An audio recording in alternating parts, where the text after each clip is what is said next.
I'm going to be brutally honest with you right now. What I'm about to share isn't the kind of thing your father told you before bed. It's not what your teachers drilled into you in school. It's not what society wants you to know. In fact, most men will go to their graves completely blind to this. And that's exactly how the system wants it. Because once you hear what I'm about to tell you, you can't unhear it. It's the kind of knowledge that splits your life into two parts. The time before you knew it and the time after. 500 years ago, a man named Niccolò Machiavelli put into words the most dangerous truths about human nature ever recorded. So dangerous that the Catholic Church banned his book. So powerful that kings, presidents, generals have studied it in secret while condemning it in public. Why? Because Machiavelli didn't write theory. He wrote the operating manual for human beings. Not how we pretend to work, not how we wish we worked, but how we actually work. And here's the part that should terrify you. The people who already know these truths are using them against you every single day.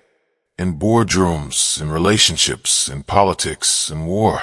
They're playing chess while you're still playing checkers. While you're trying to be a good person, hoping fairness will prevail, believing that honesty is the best policy, they're maneuvering around you, using your moral blindness as their advantage, exploiting your naivety as their opportunity. And you don't even see it happening.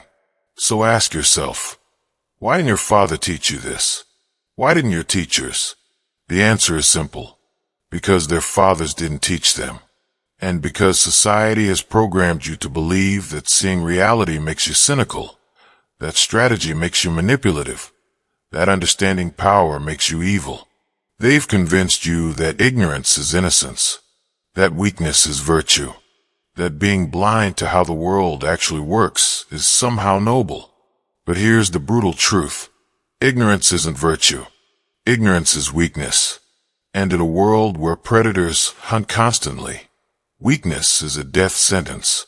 You've been domesticated, trained like a dog to sit, stay, and obey, taught to value fairness in a world that rewards ruthlessness, conditioned to seek approval from people who view you as competition, programmed to believe that if you're just good enough, just honest enough, just hardworking enough, the world will reward you. But it won't. The world doesn't reward good boys. It rewards powerful men. And there's a difference so vast between the two that most never bridge it. Starting right now, I'm going to make you powerful. I'm going to make you dangerous. Not dangerous in the sense of violence or cruelty, but dangerous in the sense that you can no longer be manipulated, controlled, or exploited. Dangerous because you'll see through the games everyone else is playing. Dangerous because you'll understand the invisible rules that govern every human interaction.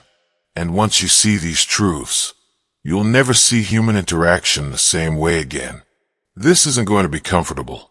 This isn't going to confirm what you want to believe about people. This is going to shatter illusions you've held since childhood. Illusions about fairness, about justice, about how the world operates.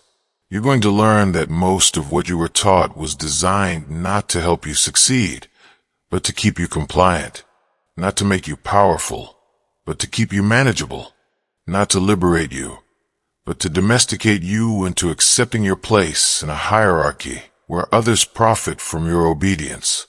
Machiavelli understood this 500 years ago. He looked at human nature without the comforting filters of religion, morality, or wishful thinking.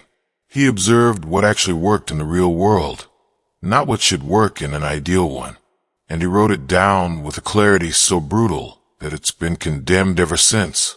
Not because he was wrong, because he was right, and the powerful have always known that the masses must never learn what he taught. But you're about to learn it. Every single principle, every dark truth, every law of power that the elite have used to dominate for centuries. And once you understand these principles, you'll recognize them everywhere. In the boss who smiles while undermining you, in the partner who uses guilt as control, in the friend who takes but never gives. In the system that preaches equality while concentrating power, you'll see the invisible strings being pulled. And more importantly, you'll learn how to pull them yourself.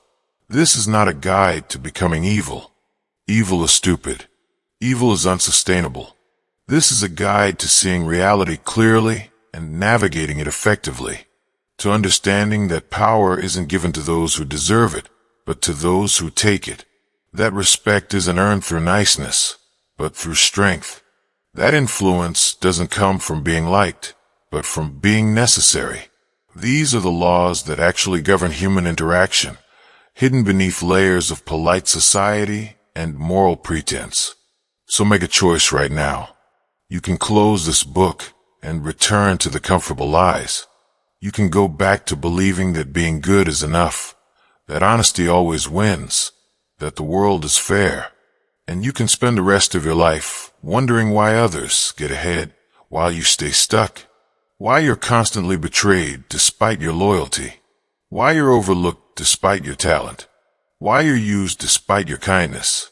Or you can continue, can accept that you've been lied to, can acknowledge that the world operates by rules no one explicitly taught you, can commit to learning the real game instead of the fake one you've been playing. And if you make that choice, if you have the courage to see what most never will, then everything changes. Your relationships, your career, your understanding of every interaction you've ever had.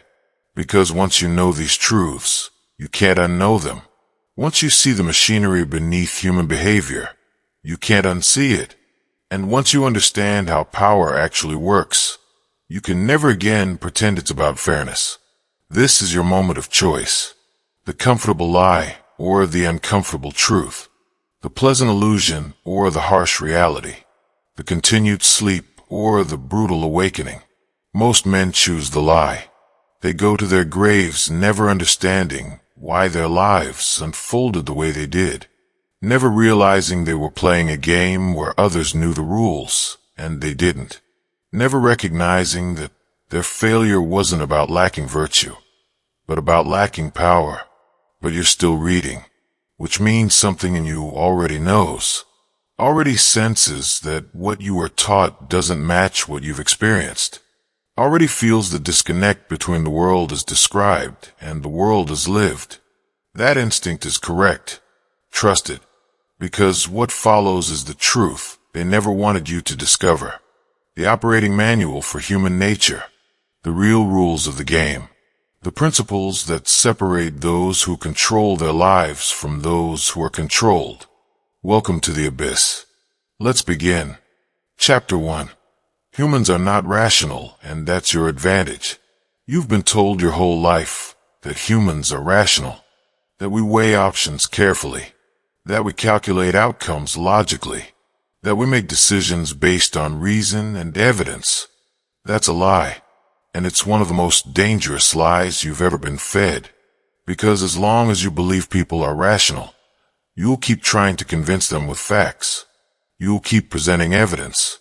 You'll keep making logical arguments, and you'll keep failing, because facts don't move people. Feelings do.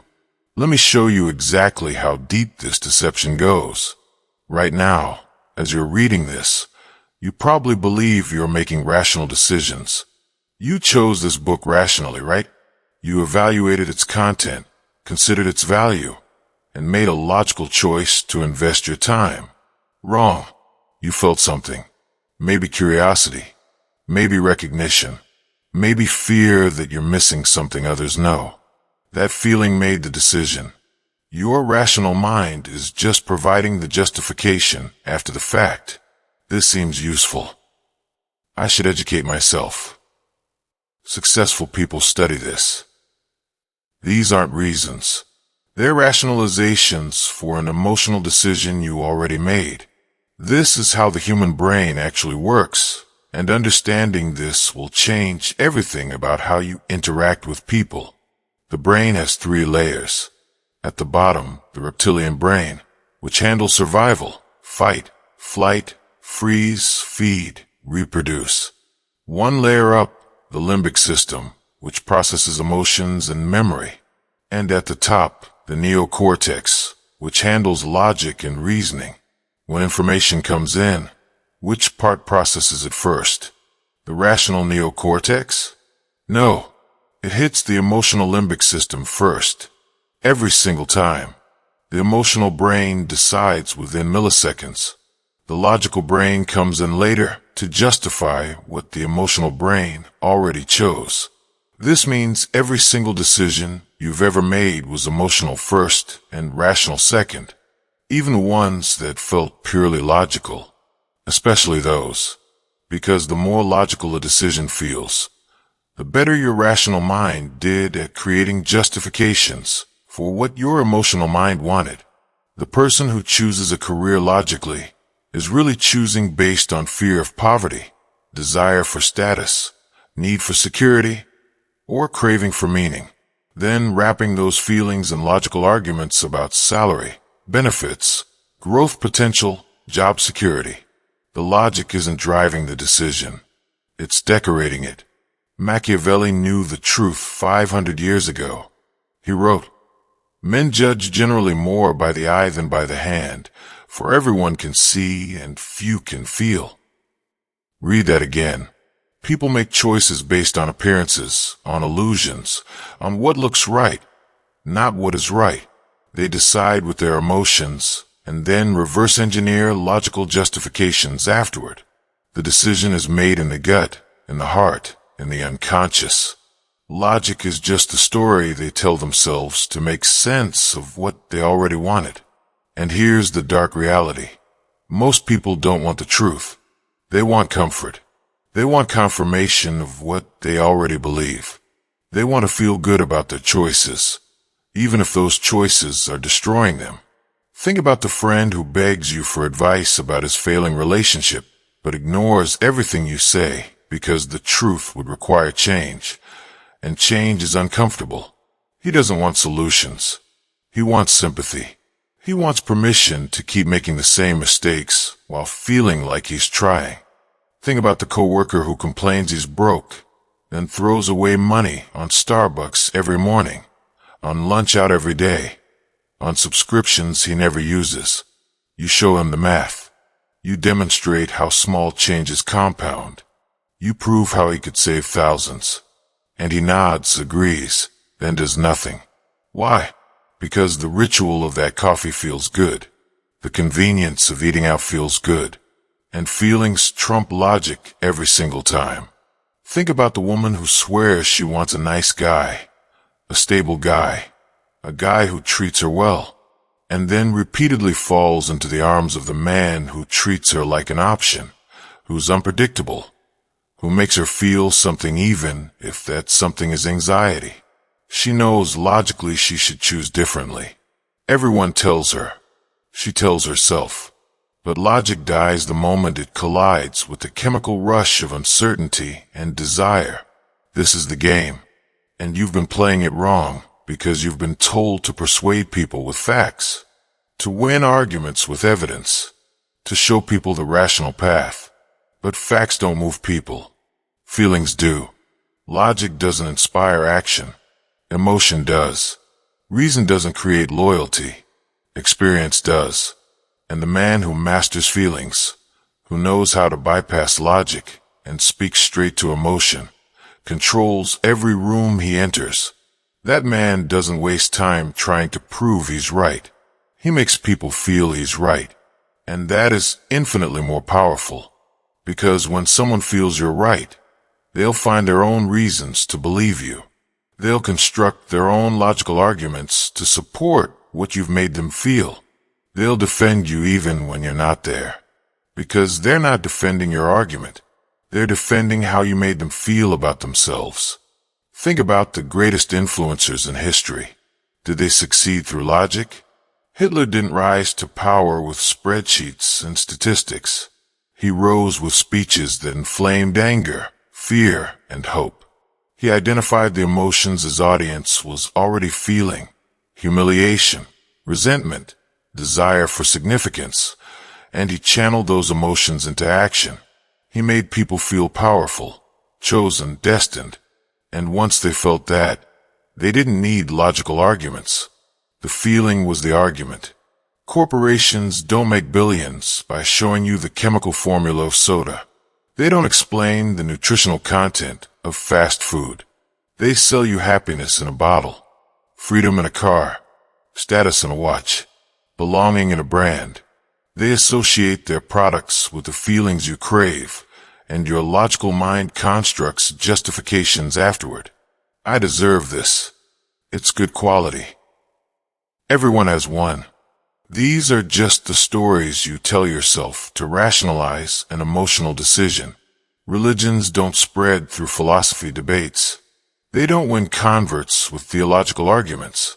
They spread by capturing the heart, the soul, the deep human fears and longings, the fear of death, the desire for meaning, the hope for justice, the promise of paradise, the threat of damnation. These are emotional anchors so powerful that logic becomes irrelevant. And once someone is emotionally anchored to a belief system, facts bounce off them like rain off stone. This is why you lose arguments. This is why your advice is ignored. This is why the people you want to influence slip through your fingers. Because you thought people were rational. You presented facts and expected them to matter. You made logical arguments and expected them to convince. You showed evidence and expected it to change minds. But you were speaking the wrong language. You were trying to reach the conscious, rational mind. But decisions are made in the unconscious, emotional mind. And the conscious mind is just the press secretary, spinning whatever story makes the emotional decision look reasonable. So here's your first dark lesson. Stop trying to change minds with facts. Start shaping emotions. Want to make someone follow you? Don't tell them what's good for them. They'll resist because you're implying they don't know what's good for themselves. Instead, show them what makes them feel good about themselves. Make them feel powerful, special, understood. Associate yourself with positive emotions. Be the person in whose presence they feel elevated. And they'll follow you not because you convince them logically, but because being around you feels right. Want to influence a partner? Don't argue about logic. Don't present rational cases for why they should change. That just creates defensive resistance. Instead, make them experience the pain of losing you or the joy of pleasing you. Create emotional consequences, not logical arguments. When they please you, make them feel valued, desired, irreplaceable. When they displease you, withdraw warmth, not with cruelty, but with natural consequence. Let them feel the difference. And they'll adjust their behavior, not because you explained why they should, but because their emotional experience taught them. Want to dominate in business? Forget data for a moment. Data supports decisions, but rarely creates them. What creates decisions is narrative. Craft a story that makes your audience believe you're the inevitable winner. Make them feel excited about your vision. Make them fear missing out. Make them proud to be associated with you. Make them anxious about supporting your competitor. The emotional frame matters more than the logical content. Because once people feel a certain way about you, they'll find or create the data to support that feeling. The man who argues with facts is a schoolteacher. He might be right. He might win the debate on points, but he rarely changes behavior. The man who manipulates feelings is a king. He might not be right. He might not have the best argument, but he changes everything because he's operating at the level where decisions actually get made, not in the conscious, logical mind that everyone thinks matters, but in the unconscious, emotional mind that actually runs the show. And once you understand this, you'll see through everyone around you. The politician's smile isn't about warmth. It's calculated to trigger trust. The influencer's brand isn't about authenticity. It's crafted to trigger aspiration. The co-worker's excuses aren't about truth. They're designed to trigger sympathy. Every interaction is an emotional exchange. Every conversation is a feelings transaction. And most people are completely unconscious of this. They're genuinely unaware that their decisions are emotional and their logic is just post hoc rationalization. But you're now aware, and awareness is power. Because once you see that beneath every action is an emotion, a weakness, a hunger, a fear, you can pull the strings. Not through deception necessarily, through understanding, through speaking the language that actually matters, through operating at the level where change actually happens. While everyone else is having logical debates, you're creating emotional experiences. And emotional experiences always win. Think about your own life. Your biggest decisions, where you live, who you married, what career you chose, how you spend your money. Were they really logical? Or did you feel something first and find reasons later? Be honest. That job you took, was it really the most logical choice? Or did something about it feel right, feel exciting, feel like it fit who you wanted to be? And then you found all the logical reasons to justify what you'd already decided emotionally.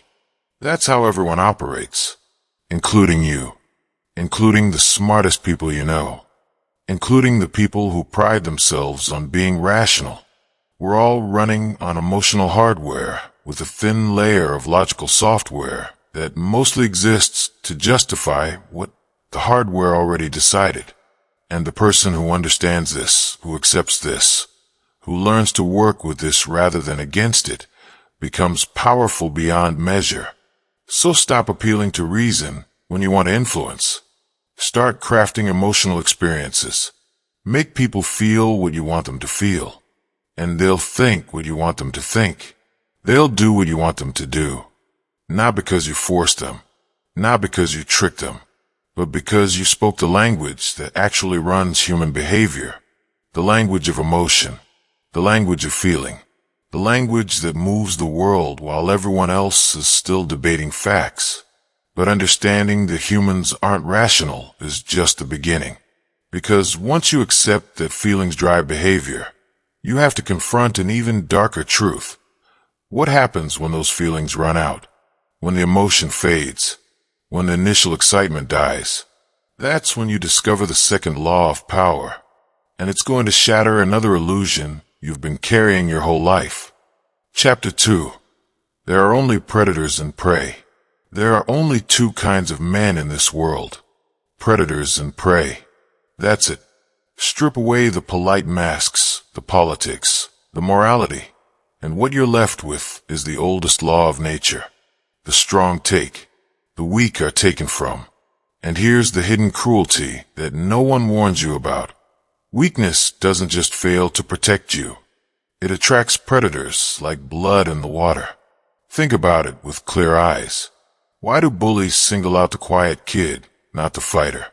Why do corporations cut the weakest employees first, not the strongest? Why do women abandon the man who bends and cling to the man who stands firm? Because predators always choose the easy meal. Always. It's not personal. It's efficiency. Why fight when you can feed without resistance? Why risk injury when you can devour the defenseless? This is nature. This is reality. And pretending otherwise is the first step toward becoming prey. Machiavelli knew this. He wrote, "It is better to be feared than loved if you cannot be both." Not because fear is noble, not because cruelty is good, but because fear keeps the wolves away. Love without strength invites betrayal. Affection without power creates dependence and resentment. But fear creates space. Fear builds boundaries. Fear makes predators think twice before they test you. And in a world full of predators, that hesitation is everything. Now here's the sinister twist most men never realize. Weakness doesn't just destroy you. It corrupts everyone around you. A weak man forces others to carry him. A weak man drains the strong until they either cut him loose or collapse with him. A weak man makes the world harsher for everyone else because his inability to defend himself requires others to do it for him. And eventually, They stop. Eventually, they grow tired of protecting someone who won't protect himself. And when they withdraw that protection, the weak man doesn't just fall. He pulls others down as he goes. That's why weakness is more dangerous than cruelty. Cruel men at least stand on their own. They take responsibility for their actions. They bear the weight of their choices.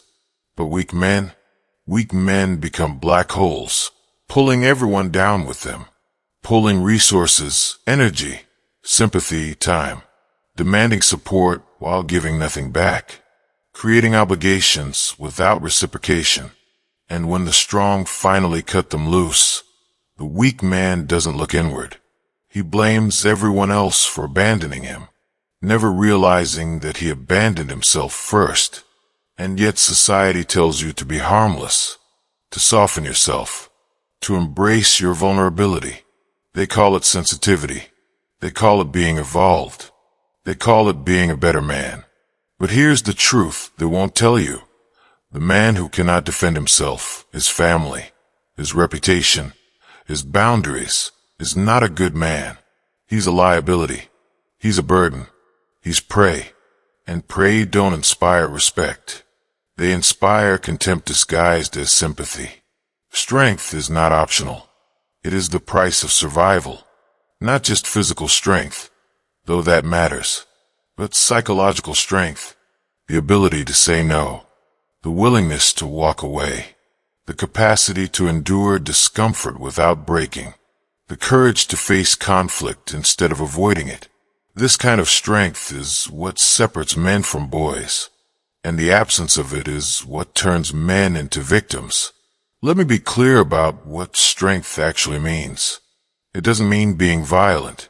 Violence is often a sign of weakness, not strength. The man who has to resort to violence constantly is advertising his lack of other tools. Real strength is far more subtle and far more powerful.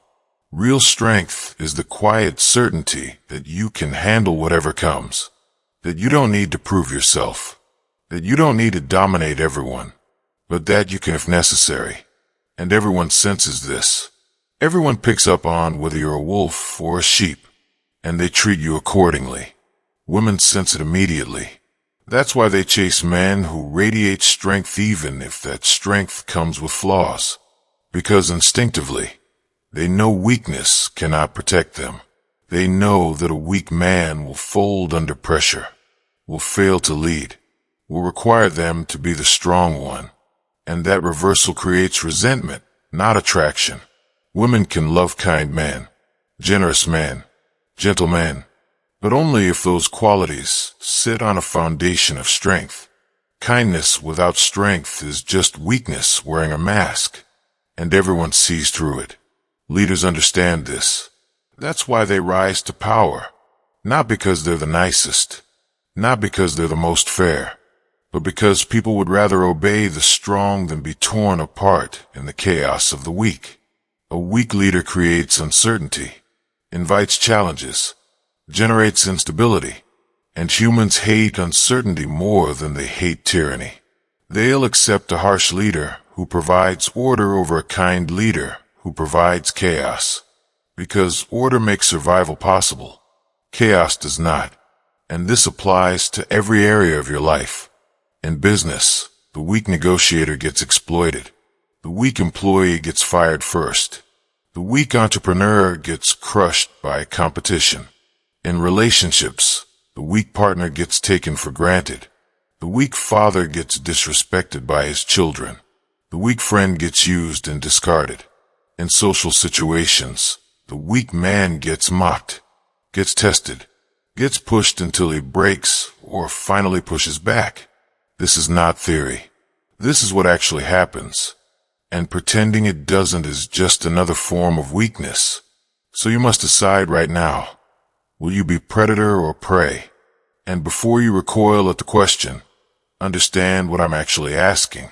I'm not asking if you'll be cruel or kind. I'm asking if you'll be strong or weak. If you'll set boundaries or allow violation. If you'll defend yourself or hope others will defend you. If you'll take responsibility for your survival or outsource it to people who don't care about you. Being a predator doesn't mean hunting others for sport. It means refusing to be hunted. It means developing the strength that makes others think twice before testing you. It means cultivating the kind of presence that commands respect without demanding it. It means becoming the kind of man that other men want to be allied with and that weak men fear to challenge. This is not about aggression. This is about power. And power is simply the capacity to act, to defend, to provide, to lead. Without it, you're at the mercy of those who have it. And here's what most men never grasp. You're already in this dynamic whether you accept it or not. Every interaction is a test of strength. Every conversation has an undertone of dominance negotiation. Every relationship has a power dynamic. The only question is whether you're conscious of it, whether you're actively managing it, or whether you're being passively swept along by forces you don't understand until you wake up one day wondering why everyone treats you like prey. So strengthen yourself, not for the sake of dominating others, but for the sake of not being dominated, not for the sake of ruling, but for the sake of not being ruled. Build your body so you can't be physically intimidated. Build your mind so you can't be intellectually outmaneuvered. Build your emotions so you can't be psychologically manipulated. Build your skills so you can't be economically exploited. Build your will so you can't be pressured into compromise. This is the work. This is what separates the strong from the weak. And in a world of predators, it's the only work that matters. But strength alone isn't enough, because you can be the strongest person in the room and still get destroyed if you're playing by rules that no one else follows. Which brings us to the next brutal truth. The one that's going to make you question everything you thought you knew about being a good person. Chapter 3. Nice is not the same as good. Your father, your teachers, maybe even your mother, they all told you the same thing. Be nice. Be agreeable. Don't make waves. Don't upset anyone. And people will like you. They lied. Or more accurately, they believed a lie and passed it down to you. Because here's what they didn't understand. Nice is not the same as good.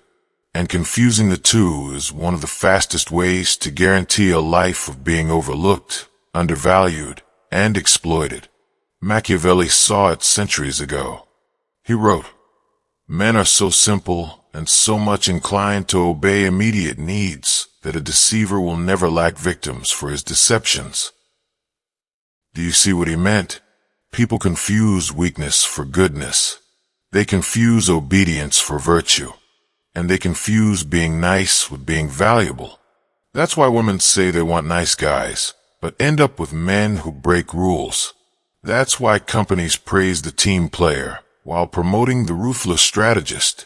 That's why the world keeps rewarding the ones you call bad boys, tyrants, sharks. Because here's the truth. Nice is not valuable. Strong is valuable. And the world doesn't reward intentions. It rewards results. Let's be precise about what nice actually means in practice. Nice is avoiding conflict because you're afraid. Nice is saying what people want to hear, so you'll be liked. Nice is bending your boundaries so no one gets uncomfortable. Nice is suppressing your real thoughts so you don't make waves. Nice is seeking approval, hoping for scraps of validation from people who don't actually respect you. Nice is weakness disguised as courtesy, and everyone can smell it. Good is something else entirely. Good is having the hard conversation no one else will have. Good is saying what needs to be said even when it makes others uncomfortable. Good is standing firm in principle even if it makes you hated. Good is caring enough about someone to tell them the truth instead of the comfortable lie. Good is respecting others enough to treat them as adults who can handle reality instead of children who need coddling. Good requires strength. Nice requires only fear. Nice guys chase approval. They need to be liked, need to be seen as agreeable, need everyone to think well of them, And that need makes them manipulable, because once you need approval, you can be controlled through its granting or withdrawal. You'll compromise yourself, suppress your real opinions, accept less than you deserve, all to maintain that approval. And people sense this desperation. They sense that you're not operating from strength, but from need. And they lose respect even as they exploit your niceness. Good men earn respect. They don't need everyone to like them. They need to maintain their integrity. They need to honor their principles. They need to be able to look themselves in the mirror. And this self-respect radiates outward. It's magnetic. It draws people who value strength and repels people who seek to exploit weakness. Good men can be kind, generous, helpful, but it comes from abundance, not scarcity, from choice, not fear, from strength, not weakness. And everyone feels the difference. And here's the brutal twist. Women don't respect the nice guy. Not really. They might say they do. They might believe they do. But watch their behavior, not their words. They don't respect the man who always agrees, who never challenges, who bends to avoid conflict, who sacrifices his own needs to please hers.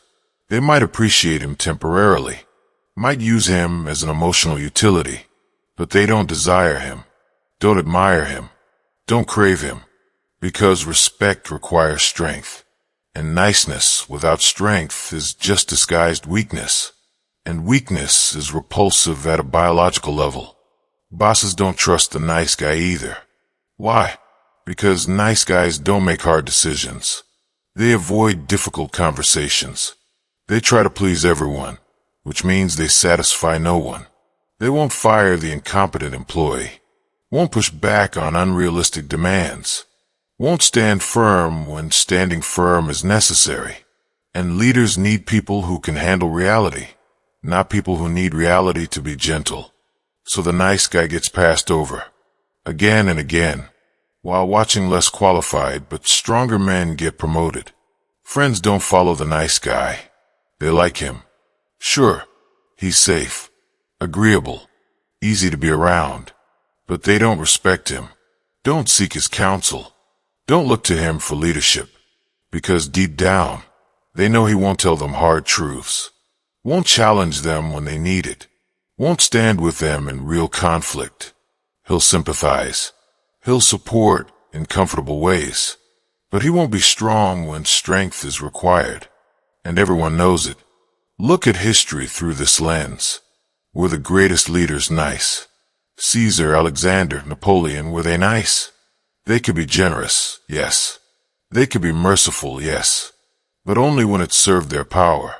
Only when it reinforced their strength, never at the expense of it. They were good in the sense that they cared for their people, built civilization, created order from chaos. But they were not nice. They made hard decisions, executed traitors, waged wars, made enemies, because greatness requires the willingness to be disliked. Look at modern power. CEOs, presidents, champions, are they nice guys? Not a chance. They're often fair. They're usually just. They protect those who stand with them. But they do not bend for approval. They do not tremble at rejection. They do not fear being disliked. And that's why they're followed. Because people instinctively follow strength, not niceness. They respect power, not agreeableness. They admire courage, not compliance. You can be kind without being weak. You can be good without being nice. You can be generous, compassionate, helpful, all from a position of strength. That's what actually inspires respect. Strength that chooses kindness is powerful. Weakness that masquerades as kindness is pathetic. And everyone knows the difference, even if they can't articulate it. They feel it. They respond to it. And they treat you accordingly. So here's what you need to burn into your consciousness. Stop trying to be liked. Start demanding to be respected. Respect comes from boundaries, from standards, from the willingness to walk away, from the courage to be disliked, from the strength to stand alone if necessary. When you stop seeking approval and start requiring respect, everything changes. The people who stay are higher quality. The opportunities that come are more valuable. The relationships you build are more genuine because they're based on what you actually are, not on the performance you're maintaining to be liked. When the choice is between being feared, being loved, or being ignored, the worst fate for a man is to be ignored. And that's where nice guys end up. Ignored, overlooked, taken for granted, because they made themselves too available, too agreeable, too safe. They eliminated all tension, all challenge, all cost to accessing them. And humans don't value what comes without cost. We value what we have to work for, what we might lose, what challenges us, what demands something from us. The nice guy eliminates all of that. He's always available, always agreeable, always easy. And so he becomes wallpaper, background noise, taken for granted until he's not even seen anymore. He thinks his niceness will make him valued, but it makes him invisible, because niceness without strength is just white noise in a world that only responds to clear signals of power. So stop being nice. Start being good. Be the man who tells hard truths, who sets firm boundaries, who walks away when disrespected, who demands reciprocity, who values himself enough that others must value him too. Be kind from strength, not fear. Be generous from abundance, not scarcity. Be helpful from choice, not obligation. And watch how the world responds differently. Watch how people suddenly see you, respect you, desire you, follow you, not because you became cruel, but because you became real, became strong, became someone worth paying attention to. But here's where it gets even darker, because even when you become strong, even when you stop being nice and start being good, you still face a problem that destroys most men. A problem so insidious that by the time you recognize it, you've already been betrayed. And that problem is the illusion of loyalty. Chapter 4. Loyalty is a contract that expires. Your father probably told you loyalty is everything. Be loyal to your friends. Be loyal to your company. Be loyal to your woman. Stand by people. Stick with them through thick and thin. That's what good men do. That's what honorable men do. But Machiavelli saw the world for what it is, not what it pretends to be. And his warning was brutal. Since love and fear can hardly exist together, if we must choose between them, it is far safer to be feared than loved. Read that again slowly. It is safer to be feared than to be loved. Why? Because love is fragile. Love is conditional. Love is loyal only when it benefits the one giving it.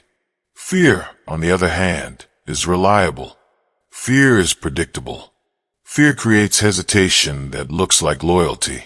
And in a world where betrayal is constant, hesitation is as close to loyalty as you'll ever get. You've seen this play out 1,000 times, but you didn't have the courage to name it. That friend who only calls when he needs something, who disappears when you need him, but expects you to be available when he's in crisis. He talks about friendship, about loyalty, about brotherhood. But watch his actions. The moment supporting you costs him something, time, money, social capital, he's nowhere to be found. That's not loyalty. That's exploitation dressed as friendship. That company that preaches we're a family. That talks about loyalty and commitment and being in this together, right up until the next round of layoffs. Then suddenly the family becomes expendable. The loyal employees who gave years get cut with no hesitation, because the company was never loyal to you. The company was loyal to its survival, and you were only valuable as long as you served that survival. The moment you didn't, the loyalty evaporated like it never existed. That woman who keeps her options open while demanding your commitment, who wants you to be exclusive while she explores what else is out there, who talks about trust and loyalty while her actions say something else entirely. And when you call it out, you're the one who's insecure, controlling, not understanding. But you understand perfectly. You're seeing that loyalty is a word people use to control others without being controlled themselves. This isn't loyalty. This is manipulation. And here's the part most men never understand. Loyalty without reciprocity isn't noble. It's weakness. A man who keeps giving loyalty to people who don't return it isn't virtuous. He's a fool. And fools are made to be used. They're convenient. They're reliable. They're predictable. And they'll keep giving long after they should have walked away because they've confused loyalty with identity. They think being loyal makes them good, but being loyal to people who don't deserve it makes them slaves. Think about the most powerful men you know. Not the ones who pretend to be powerful. The ones who actually control their lives, their resources, their destinies. Are they blindly loyal? Do they stick around after betrayal? After disrespect? After being taken for granted? Hell no. They cut people off without hesitation, without apology, without explanation. Why? Because they understand loyalty is contract. And the moment the contract is broken, all bets are off. Here's the cold truth. Loyalty isn't about being a dog who follows no matter what. It's about being a wolf who walks beside those who prove they're worthy, and who bares his teeth the moment they're not. Machiavelli knew this. He saw kings who trusted too much get stabbed in the back. He saw leaders who thought love would protect them only to be devoured by the same people who swore allegiance. And today, nothing's changed. The workplace, the marketplace, even your own home. Loyalty exists, but only as long as it serves someone's interests. So how do you use this knowledge? Simple. Be generous with your loyalty, but be ruthless about withdrawing it. Test people. Watch how they behave when there's nothing in it for them. Notice who shows up in your storms, not just your sunshine. Notice who remembers you when you're not immediately useful. Notice who reciprocates or who just takes. And never, ever keep giving to those who bleed you dry without giving back. Here's what this looks like in practice. In friendships, you give first. You help. You support. You show up. But you watch carefully. Does it get returned? When you need something, are they there? When you're down, do they check on you? When you ask for help, do they deliver? If yes, you found real loyalty. Treasure it. Protect it. Return it tenfold. But if no, if it's always one way, cut them off. Not with drama. Not with explanation. Just stop giving. Stop being available. And watch how quickly they disappear when you're not serving their needs anymore. In business, you commit fully. You deliver excellent work. You go above and beyond.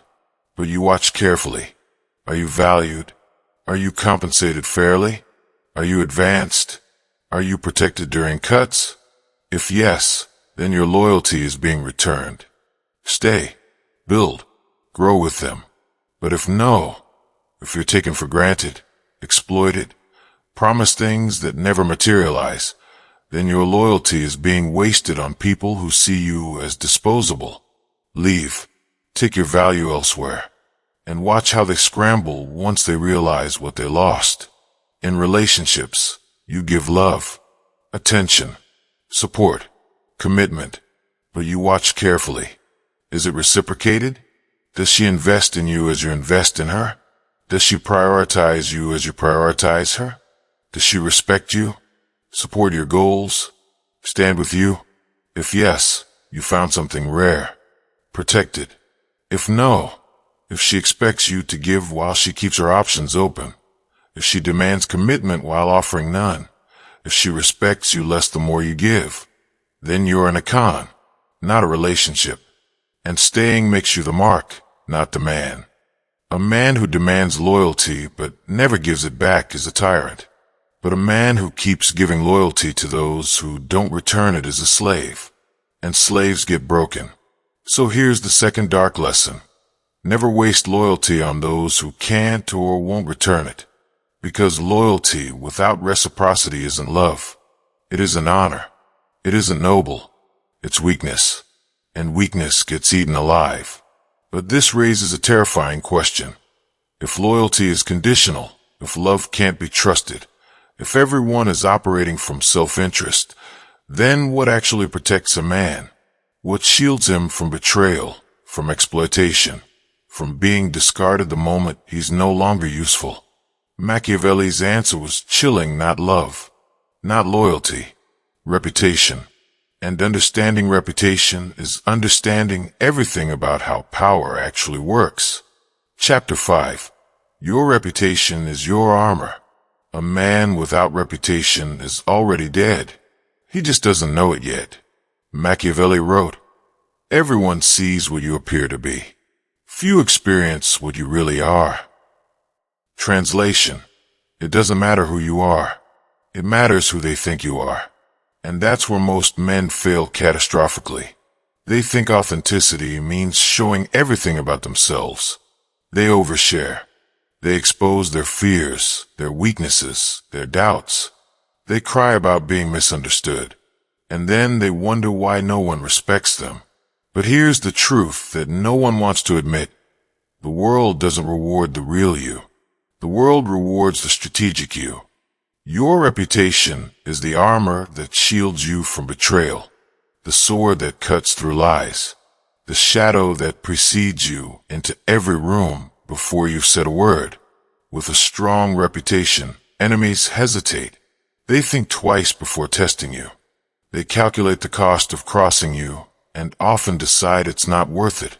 With a weak reputation, even your friends doubt you. Even your allies wonder if you're worth supporting. Even your partners question if you're capable.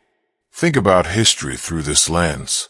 Alexander the Great conquered half the known world, not just because of military strategy.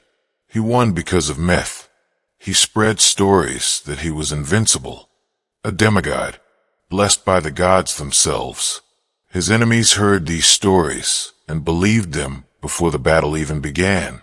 Half the war was won in their minds before swords were drawn. That's the power of reputation. It fights battles for you without you having to lift a finger. Or look at modern times. Steve Jobs didn't just build Apple. He built an aura.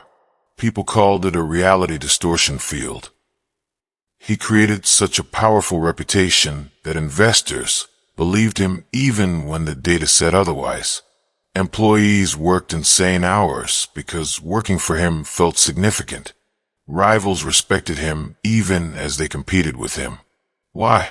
Because his reputation made them believe he was untouchable, that he saw something they didn't, that betting against him was betting wrong, and that reputation shaped reality around him. Now compare that to the men you know who constantly complain, who constantly explain themselves, who constantly try to convince others to see their true heart. If people just understood me, if they just saw who I really am, if they just gave me a chance. These men are not respected. They're pitted. Their constant need to explain reveals weakness, and weakness destroys reputation faster than any scandal. Here's the dark lesson. Perception is reality. And if you don't control perception, someone else will control it for you. Your competitors will. Your enemies will. Even your friends will, through gossip, through assumption, through filling in gaps with their own narratives. So you must actively manage how you're perceived. Not through lies, not through fake personas, but through strategic revelation, through controlling what aspects of yourself you show, and when you show them. Want to be seen as competent. Never whine about problems. Never complain about difficulty. Never make excuses. Present solutions. When challenges arise, handle them quietly or present them with answers already attached. The competent man makes things look easy even when they're hard. The incompetent man makes things look hard even when they're easy. Which one gets promoted? Which one gets trusted with more responsibility? Which one builds a reputation that opens doors? Want to be seen as valuable. Don't always be available. Scarcity creates worth. The man who's always available for everyone is the man no one values. Because if your time costs nothing, it's worth nothing. But the man who guards his time, who says no, who makes people work to access him, suddenly becomes valuable. Why? Because humans value what they have to work for, what they might lose, what doesn't come easily. Make yourself scarce enough that people appreciate your presence instead of taking it for granted. Want to be seen as powerful. Never explain your decisions to people who can't affect your life. When you explain, you're seeking approval. You're asking permission. You're submitting to their judgment. Powerful men don't explain. They decide and move forward. And if someone doesn't like it, that's their problem, not his. This doesn't mean being rude or arrogant. It means understanding that your decisions are your own, and people who matter will respect that without explanation. People who don't matter will criticize regardless of how much you explain. This is strategic authenticity, not being fake, but revealing only the parts of yourself that serve your goals. Think of it like war. A general doesn't reveal his entire strategy to the enemy. He shows what he wants them to see, creates distractions, plants false information, keeps his real plans hidden until the moment of execution. That's not dishonesty. That's strategy. And your life is a strategic game, whether you acknowledge it or not. So play it strategically. Reputation is like fire. Left unattended, it dies. You stop feeding it, stop maintaining it, and people forget you. Or worse, they fill in your absence with their own narratives, usually negative. Spread too wildly without control, it burns you alive. You become famous for the wrong things, known for scandals, failures, weaknesses. And once that reputation takes hold, it's almost impossible to change. But controlled carefully, fire gives light, warmth, and fear. It illuminates you as someone important. It warms those allied with you. And it makes enemies afraid to get too close. And here's the cruelest part. Once your reputation is tainted, it takes a lifetime to restore, if it ever comes back at all. A single crack can destroy years of work. One scandal, one public failure, one moment of weakness captured and shared, and suddenly everything you built crumbles. People forget decades of good and remember one bad moment. That's not fair. That's not right. But it's reality. So you must guard your reputation more fiercely than your money, more fiercely than your relationships, because your reputation is your passport into power, and without it, you're already exiled. Think about celebrities who built empires only to lose everything over one exposed secret. Think about businessmen who spent decades building credibility wiped out by one scandal. Think about politicians who dominated for years, brought down by one leaked recording. Their work didn't change. Their skills didn't disappear. But their reputation shattered. And in shattering, it took everything with it. Because reputation isn't about truth. It's about perception. And once perception turns, it's almost impossible to turn back. So what does this mean practically? It means you must think about how every action affects your reputation. Before you speak, consider what this says about you. Before you act, consider how this will be perceived. Before you associate with someone, consider what their reputation does to yours. This isn't paranoia. This is strategy. This is understanding that every moment is either building or destroying the armor that protects you. It means you must eliminate anything from your life that damages your reputation. Bad associations. Cut them. Destructive habits.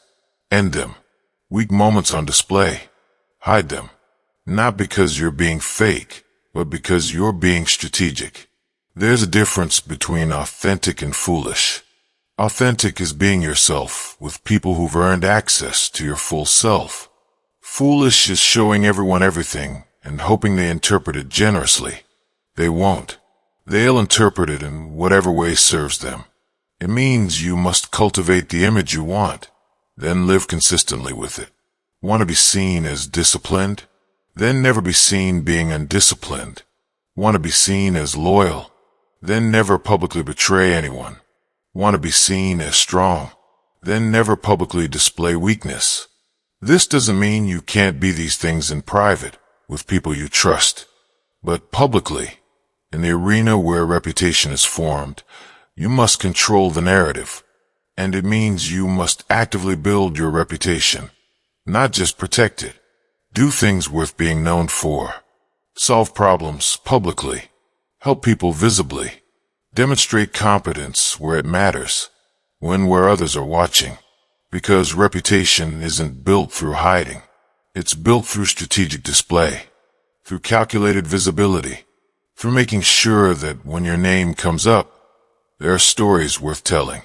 Positive stories, powerful stories, stories that make people respect you even if they've never met you. But reputation alone isn't enough, because there will always be those who try to destroy it, those who envy it, those who want your place, those who see your reputation as an obstacle to their ambitions. And that brings us to Machiavelli's next warning, perhaps his most important. There's no avoiding war. It can only be postponed to the advantage of others. Conclusion: embrace the darkness or be consumed by it. You've now seen what most men will never see. That people are not rational. They are emotional puppets waiting for someone to pull the strings. That loyalty without reciprocity is weakness dressed as virtue. That reputation is armor sharper than steel and more fragile than glass. That war is not coming. It is always here, hidden beneath civility. That niceness is weakness disguised as goodness. That fear outlasts love every single time. That deception is survival, not corruption. That masks are necessary, not optional. That morality is a cage built by the powerful to control the weak. That betrayal is inevitable, not exceptional. That fear and reward are the true currencies of control, not trust or honor. And that trust itself, the thing most men cling to, is nothing but glass waiting to shatter. You were told not to know this. You were trained to close your eyes, obey without question, play nice, be harmless. They wanted you docile, manageable, predictable, easy to exploit. Because a man who understands these truths cannot be controlled through the usual mechanisms, cannot be guilted into compliance, cannot be shamed into surrender, cannot be deceived into slavery.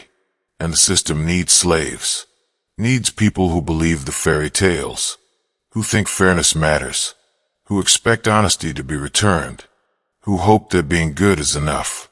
But now the blindfold is off. Now you see the world not as it pretends to be, but as it truly is. A battlefield disguised as a playground. A war zone masked as civilization. A place where predators hunt constantly and prey pretend the hunting isn't happening. And here's the most dangerous part. You can't go back. You can't unknow this. You can't close your eyes and return to comfortable ignorance. From this moment on, you'll see every smile as potentially fake, every promise as potentially hollow, every act of kindness as potentially strategic. You've stepped into the darkness, and once you've seen it, the light will never blind you again. So the question is no longer, will you learn these truths? You already have. The question is, will you use them? Because knowledge like this is a weapon, and weapons are neutral. They're not good or evil. They're tools. In the hands of the weak, they curdle into paranoia and fear. The weak man who learns these truths becomes cynical, bitter, suspicious of everything, unable to trust anyone, unable to build anything because he's constantly defending against phantoms. He sees manipulation everywhere and becomes paralyzed. This knowledge destroys him because he wasn't strong enough to carry it. But in the hands of the strong, these truths become power, the kind of power that bends the world. The strong man who learns these truths becomes strategic, careful, observant. He doesn't trust blindly, but he does trust selectively. He doesn't love foolishly, but he does love deeply with those who've earned it. He doesn't give loyalty universally, but he does give it absolutely to those who return it. He uses these truths not to manipulate everyone, but to protect himself from those who would manipulate him, and to build alliances with those rare individuals who also see clearly. If you're strong enough to carry this knowledge, then walk forward with it. Use it to see through the games others play. Use it to recognize when you're being tested, manipulated, exploited. Use it to set boundaries that protect you. Use it to build a reputation that shields you. Use it to become someone who cannot be moved by guilt, shame, or social pressure. Use it to become dangerous, not to others, but to those who would prey on you. Dangerous because you can no longer be fooled, because you see the strings, because you understand the game, and that understanding makes you untouchable. But if you're too weak to carry it, then bury it. Pretend you never read this. Go back to believing people are basically good. Go back to trusting that honesty wins. Go back to hoping that being nice is enough.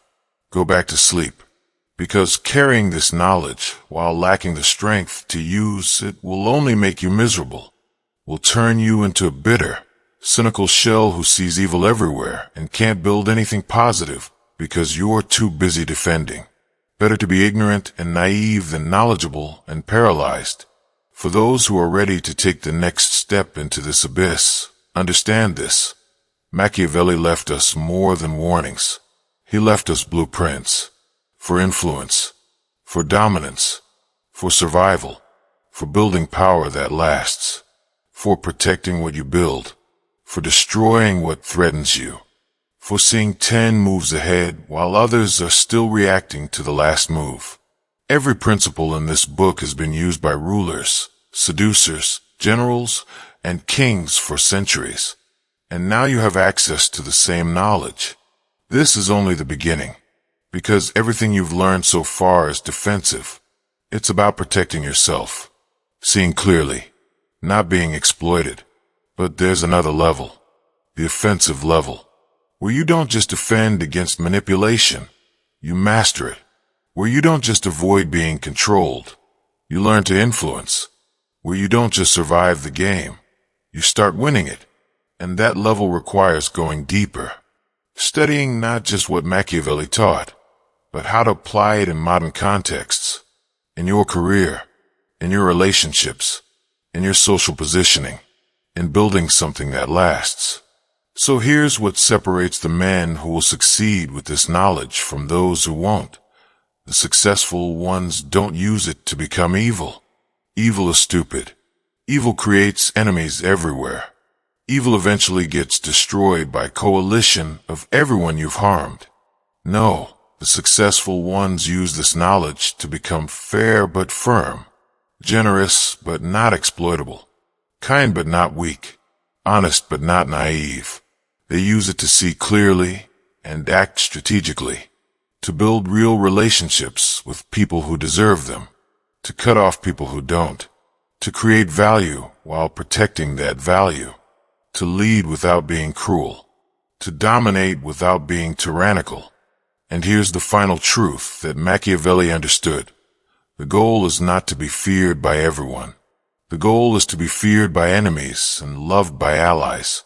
To be dangerous enough that predators don't test you, but valuable enough that good people want you. To build a reputation so solid that opportunities come to you. To develop strength so obvious that most battles are won before they start. To become the kind of man who shapes reality rather than being shaped by it. This is the path. Not easy. Not comfortable. Not for everyone. Most men will reject these truths because accepting them requires admitting they've been played their whole lives. Requires acknowledging that the rules they followed were designed to keep them weak. Requires taking responsibility for every time they were exploited because they chose ignorance over awareness. That's too much for most. So they'll attack this knowledge. Call it cynical. Call it dark. Call it wrong. And they'll go back to being victims while calling their victimhood virtue. But you're still here, which means you're different, which means some part of you has always sensed that what you were told didn't match what you experienced, that the official story was incomplete, that there was a game being played that no one explicitly explained. You were right. There's a game. There are rules. And now you know them. The question is what you'll do with that knowledge. Will you use it to build something significant? To protect yourself and those you care about? To see through deceptions before they harm you? To create the kind of life where you're in control instead of being controlled? Or will you reject it, bury it, pretend you never saw behind the curtain, and go back to comfortable illusions that make you feel better while keeping you weak? The choice is yours, but choose consciously, because living in ignorance while calling it innocence is just another form of cowardice. And if there's one thing Machiavelli despised, it was cowardice. Not cruelty, not ruthlessness, but cowardice. The unwillingness to see what's real and act on it. The preference for comfortable lies over uncomfortable truths. The decision to remain prey rather than become predator. So decide now. Are you strong enough to carry this knowledge? Strong enough to use it wisely? Strong enough to see the darkness without becoming it? If yes, then everything changes from this moment. If no, then close this book and forget everything you read. Because there's no middle ground. You either see the game and play it, or you close your eyes and become a piece on someone else's board. You either become powerful, or you remain powerless. You either master these truths, or you become their victim, accurate than the lies, and more empowering than ignorance ever was. The choice is made. The knowledge is yours. Now the only question is what you'll build with it.